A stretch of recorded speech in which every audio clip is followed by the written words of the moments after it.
games, even coming here against this team is very difficult. We knew that from the beginning, so the task to do it with 10 men for 67, 68 minutes is just an accident waiting to happen. We have to go through it 3 times in 8 games, and today cost us the game. It cost us the game because on top of that we made 2 big mistakes, which are part of football, and we had the biggest chance and the biggest moment in the game with 10 men to score and have a very different result. In the other end, we conceded a goal.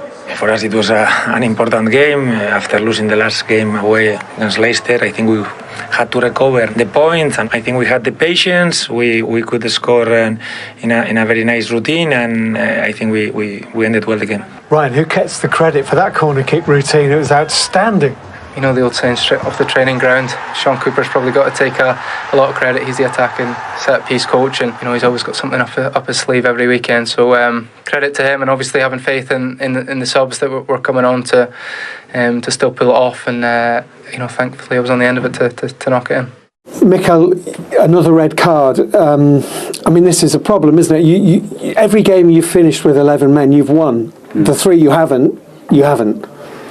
It's very difficult to win the Premier League with 10 men. The game is even coming here against this team is very difficult. We knew that from the beginning, so the task to do it with 10 men for 67, 68 minutes is just an accident waiting to happen. We have to go through it 3 times in 8 games, and today cost us the game. It cost us the game because on top of that we made 2 big mistakes, which are part of football, and we had the biggest chance and the biggest moment in the game with 10 men to score and have a very different result. In the other end, we conceded a goal. Obviously, the 3 red cards that you've suffered this season are all very different incidents, but where does the responsibility lie? Is there anything you as a coach can try and do to reduce this happening? Yeah, for sure we try and stick to the rules. As you said, they've been 3 very different ones, 3 very different outcomes as well in other games. But that's it. Today is what happened. The team tried. The effort, the understanding, and the approach with 10 men again. It was fantastic because I know how hard it is to do it. But today wasn't enough to win the game. Often after an international break, it can be a little bit difficult. There was rhythm, but not perhaps as much tempo as you might have liked. I'm talking about when it was 11-11 in the first 30 minutes or so. Yeah. Is that, do you think, down to the international break that just it interrupts your routine? I think it was a lot of tempo, too much tempo, and as well a game that they want to play, especially the way they play the first 15-20 minutes at home, and it took us a while to understand what we have to do without much happening in the team. After 15-20 minutes, we start to grab the game much better and start to be in positions and in territory that we really wanted. But after 30 minutes, obviously the game changes, and that's 2/3 of the game at least. Declan, was it one of those days where things just didn't go Arsenal's way?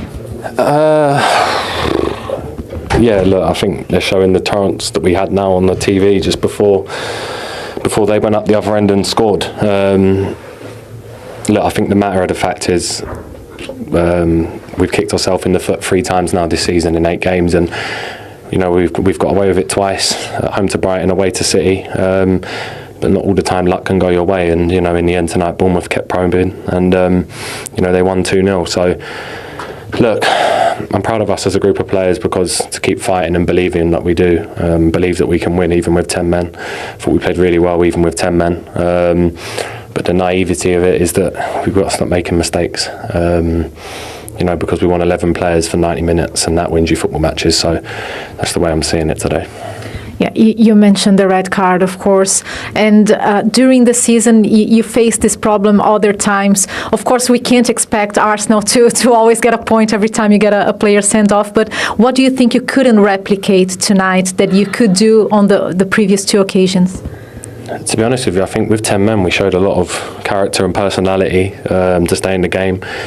Like I said, the big chance was the one we had, Martinelli's chance, which, listen, the keeper's made a great save. He's read Martinelli's shot, and they go up the other end, and I think they get a corner from that a minute later, and a routine that usually we're so strong at has done us. So look, I think there's no regrets tonight, other than the fact that we can't keep making silly mistakes, especially if you want to compete and be at the top at the end of the season. You need your best players on the pitch at all times, and it then gives the other players a mountain to climb as well when you're down to 10 men. But that the belief in the group of these players is still so high. We've just spoken there as a group, such a big month coming up. So look, we'll stick together. This is football. This is what happens. It's a roller coaster game. It's an up and down journey, and it's never going to be perfect. But the most important thing is that we stick together and we stay in the right direction. It was a cracking set piece and a wonderful victory for Bournemouth. Let's start with probably the most significant moment, the red card for Saliba. Right decision? Yeah, first and foremost, I've got to say how brilliant Bournemouth were to do. They were absolutely superb in everything that they did. But it was definitely the right decision. They got there in the end.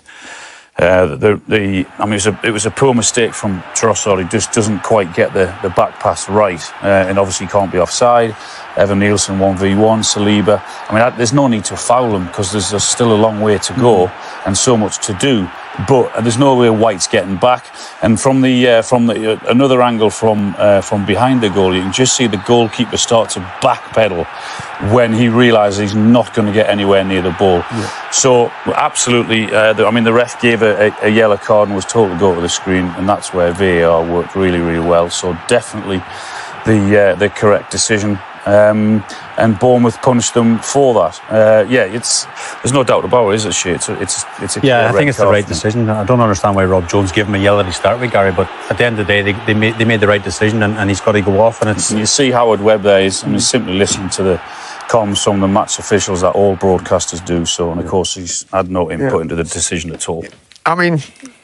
These statistics here, that's the third red card already this season, 18 in total since Boxing Day 2019, 5 clear of any other club. Is this a disciplinary issue, or is it just one of those things? Well, it has to change. Quite clearly, they're not going to get enough points if it doesn't change. You've seen the games that it's happened already this season. They've had the 2 draws, a defeat today, so they can't continue for that to happen. No. Aside from the red card, they were they looked fairly solid, and then as Mikel Arteta said, they had the best chance of the game, but the game transformed in 90 seconds, really, didn't it? It did, yeah. I think Kepa tried to give them a goal, didn't he? It was a poor pass from Kepa at the back. You see, it goes back to him. There's no real danger here. He's very casual on the carry, the goalkeeper, and it's a very poor pass. Of course, Marina steps in, slips Martinelli in, and if he plays it out either side, you've got to give Kepa, I suppose, some credit. It's a good save, but this is the moment you talk about set plays, and he mentioned Sean Cooper, the set play, coach attacking. I love this, I really do.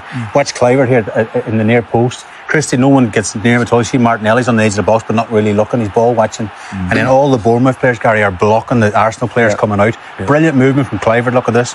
A nice little flick around the corner. You see the block in there, Evan Nielsen, Senesi and Sinestra. They can't get out, the Arsenal players. Again, we talk about Arsenal all season, how good they are at set plays. They've been done today. This is a brilliant, as Ryan Christie says, straight off the training ground. And that angle there is just top corner.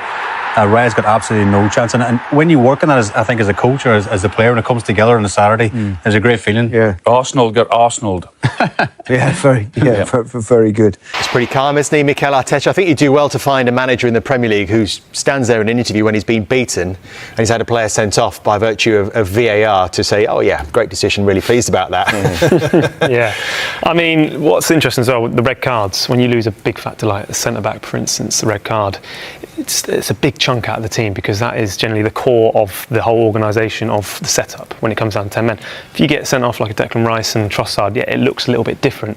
But again, open and honest about certain situations, about the silly mistakes, because Man City won't do these silly mistakes. Do you think almost there's been a bit of a line in the sand? Declan Rice made reference to a conversation they'd had in the dressing room straight after the game. We have to stop making these errors if we're going to win the title. And as well, it's the same message, given now, seeing it.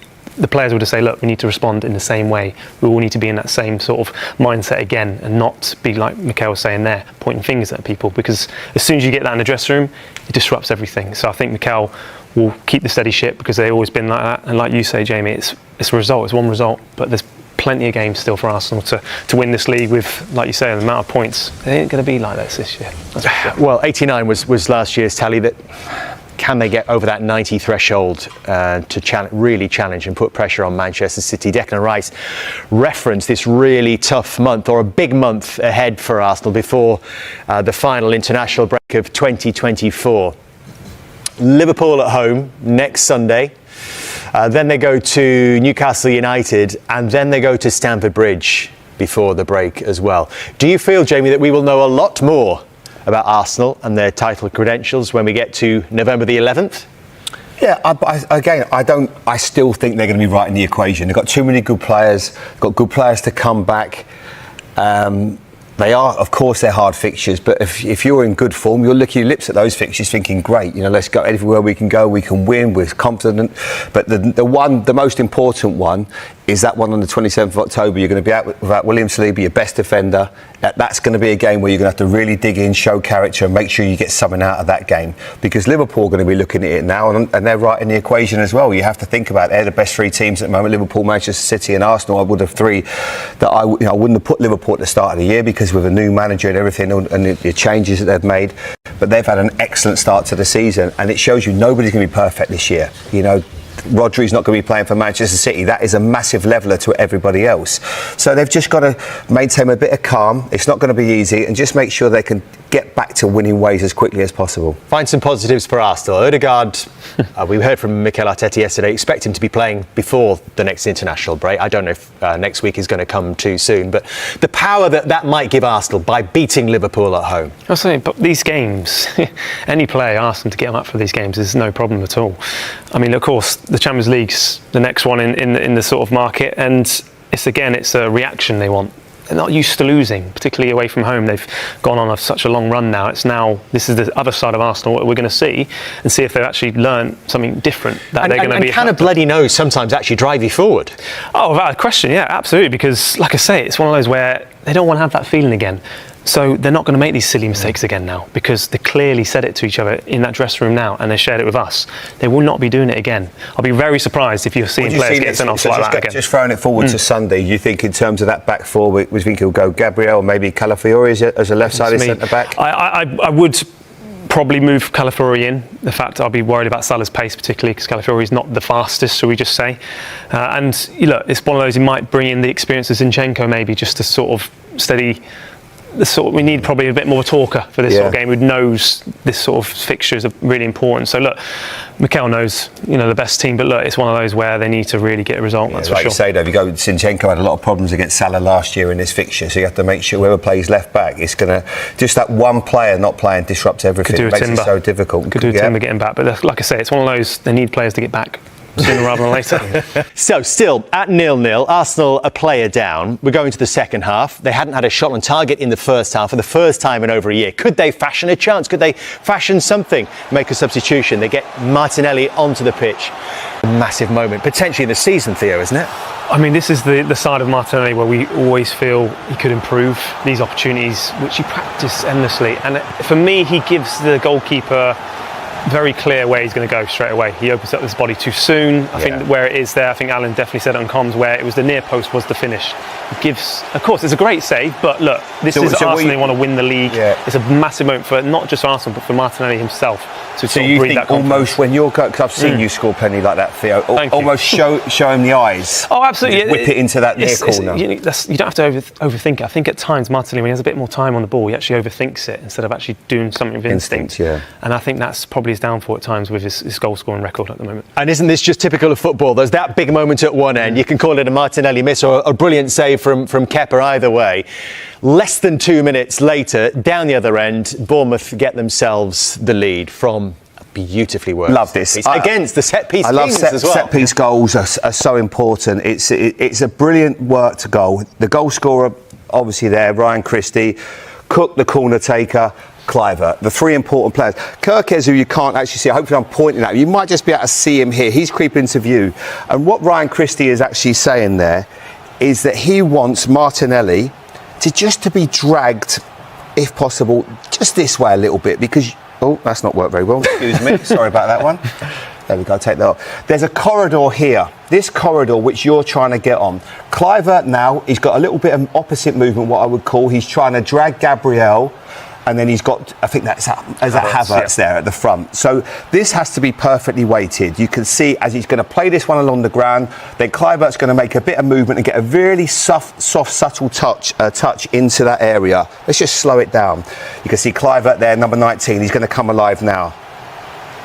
Here he goes. It's bang. Timing's perfect. And then you can see Christie, that little soft touch. And then Christie, can he finish it? Absolutely. What a finish that is. It's a difficult one. It's bouncing up. You've got to cover that ball really well. That But a fantastic key, finish. The touch is key, but I've been in this position before where Martinelli is, right?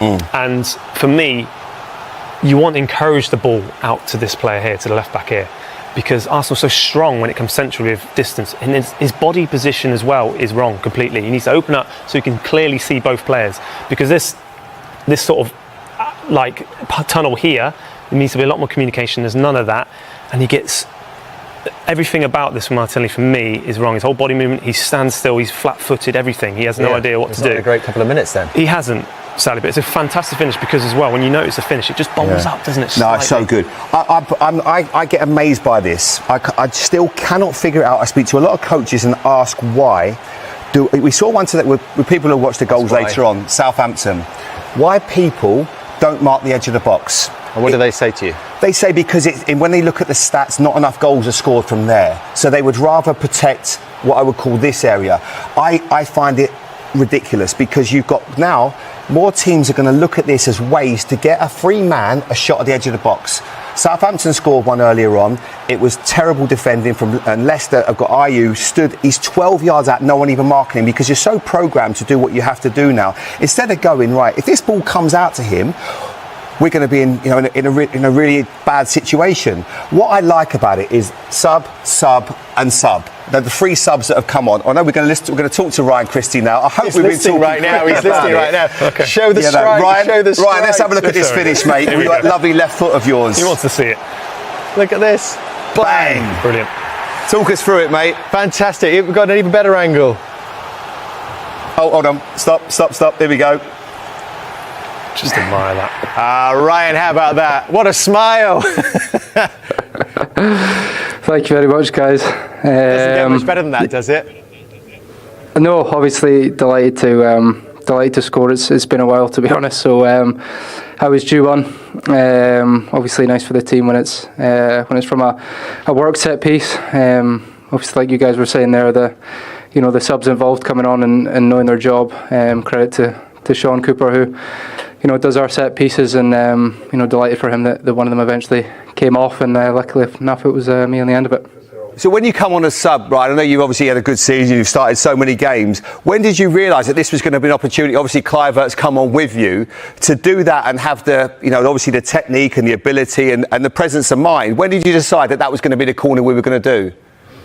I think the boys have spoken about it at half time. And then obviously it was about trying to, transfer that onto the subs when we came on and try and get everybody in the right position. It's a brilliant touch around the corner from Justin. I don't know how I'm on the end of it and not him, to be honest, but I'm not complaining. And you were trying to, obviously, you're very animated because you were trying to get Kirkish just to take Martinelli out of the way. That was a real key, just to open that corridor for you. Yeah, that's it. To be fair to Milos, normally doesn't listen to me, but this time he does. So like I said, a lot of kind of moving cogs. So credit to everyone for it to come off. We'll show you again. I mean, you're not going to get bored of watching this, I'm sure, Ryan. I think it's your first in a couple of years, isn't it, in the Premier League? Just the trueness of the strike from you as well, from a bobbling ball. Yeah, a few boys trying to claim it was straight off my shin guard, but I'm not having that. So. Listen, happy enough, like I said. As soon as Justin got the flick right, I think try and keep it down as much as I can with the bobbling ball. And then, obviously to get the second goal from the penalty kind of calmed us down a bit and let's kind of control the game and see it out. Right, I know, look, I can't get bored of looking at this as well, but are these the sort of off the training ground where you're like, right, who's got the best finish? If someone has a go, they're the main taker, and then it skies over the bar. Are you that player that was like, look, it's going to be coming down to me? I wish I was, Theo, to be honest. Normally I'm right down the pecking order. Really? Not anymore? But to be fair, not anymore. I'll be the first one to put my hand up next game, I think. But like I said, credit to Coops on the bench when we were making the subs. He said I was the one coming onto it. To be fair, I think I was the only left-footed player on the field at that point. So like I say, happy, delighted to get a goal. Hopefully I can add a few more between now and the end of the season. But more importantly, 3 points against a very good Arsenal team. Well, absolutely. Enjoy the moment though, Ryan, and the personal adulation. I think you're going to be a marked man on set pieces from now on. I just want to ask you about the general feeling within the group, because we can talk about, how impressive this was from your team tonight, the importance of that victory, but in that dressing room, what does it mean to beat Arsenal? Yeah, obviously, listen, a massive victory. We want to fancy ourselves no matter who comes here when we're playing at home. We want to kind of take the game to them. Obviously, the red card's a massive turning point of the game and probably gives us a bit of a foothold. But yeah, obviously after the frustrating defeat to Leicester before the international break, we've got a tough run of fixtures. So amazing way to start. Obviously another tough game away to Villa next week, but a brilliant game to take quite a lot of confidence to moving forward. You've said it yourself, Ryan, the red card was a major moment in this football match. What was the chatter on the bench when it happened? To be honest, I didn't have a great view of it. I've not seen it back. You sound like I don't know Wenger. if it's yeah, well trained. All I see is kind of bouncing ball. It looked like Eva was straight through on goal. As soon as the referee kind of goes to the screen, I think we're used to the decision kind of getting overturned. And like I said, playing against 10 men, Arsenal are good, but it gives you a foothold. And to be fair to the boys, up until half time and just after, we did well to kind of keep our patience. Didn't go crazy, kept feeding the wide players, trying to keep Arsenal in their half as much as we can. And eventually broke the deadlock, which was nice. Congratulations, Ryan. Great goal, great victory, great 3 points. Thanks for talking to us. Well done, Ryan. I appreciate it, guys. Thank you. Well done, mate. Lovely moment for Ryan Christie as well, a player who's been such a good servant for Bournemouth and as he said himself, hasn't been on the score sheet too much of late. He said himself, though, the second goal really calmed them down, but again, it comes from a difficult moment from Jakub Kiwior, who had actually come on because of the red card. And again, it's like we were saying before, Jamie, the mistakes that were just endlessly happening throughout the game. It started from minute one. But yeah, Kiwior will be really disappointed with this going home. Of course he will, but look, it's one of those where it's really important now the team to be around him, because it's the moment a player that's not a regular starter, and these are the sort of players you need to look after at times in big situations like this. And it's a penalty. Look, I think not a red card because it was in the area. Just to clarify that, I think he wanted to try and score. I think he really did. But he wasn't on pens after missing one against Chelsea. But a really good penalty. He was involved in the game, wasn't he, Evan Nielsen? Yeah, this is a big penalty, big moment, very calm. He goes to the sort of Ivan Toney approach, doesn't look at the ball. This is great technique. Waits for the goalkeeper to sit down and just calls it. You can see Christie there, hands on head. He's desperate for that to go in, and there you go. Yeah, this is it. Look, it's such a hard technique. I said to Theo, would you like doing this? Look, he doesn't look at the ball. Very similar to Ivan Toney. Good technique. Fantastic. It was just the springboard that their season needed. We said at the start, it has been a bit of a mixed beginning for Bournemouth. Those 2 wins, one very, very late against Everton, one at home against Southampton when they'd really be expected to win. So to get this scalp under their belt. Absolutely. We could beat in title contenders. Like Ryan was just saying there, the Vitality Stadium all of a sudden now is going to be some sort of a difficult place for not just Arsenal to come, but every sort of team that's challenging, like Man City. They're going to want to get results and have that feeling again, and they feel like they can beat the best, because Arsenal have proven that over the years, but are title contenders. And I think Bournemouth, it's a very tight, compact stadium. The fans are always with the team, and this result itself will just bring the sort of positive energy throughout the whole, not just the stadium, but the whole place. Bournemouth is a great place to live, right? So look, it's one of these places where people enjoy playing their football, and I'm getting a sense that the players are now starting to